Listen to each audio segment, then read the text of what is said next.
So, hello po. Today is the second day ng pagbablog. So, delivery day today. So, tumawag na yung husband ko na nandun na yung delivery na. So, weather is springtime na. Pero, tignan ninyo, nag-snow. So, kailangan ko pa rin alisin yung snow para makapunta doon.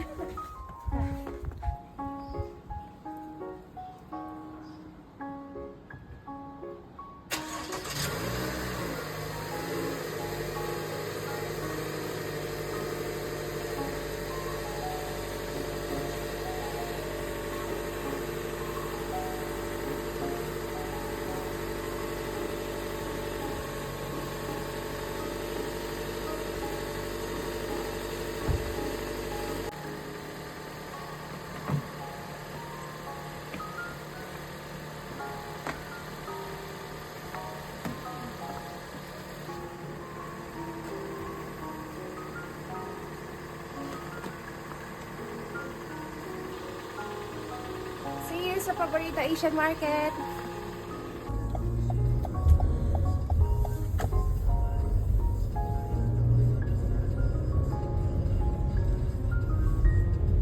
Slippery yung daan. Madulas masyado. Ito lang yung mahirap kapag winter time. Yung snow. Mahirap yung daanan, yung biyahe. Pero kung alam lang po ninyo, never in my wildest dream na nangarap na makakapunta ako sa ibang bansa na dito kami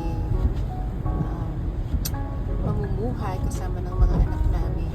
God is so good. God is really, really good. Hindi natin alam kung ano yung mga plano niya sa buhay. Basta nakikita niyang nagsusumikap ka, porsigido ka kung ano yung mga pangarap mo.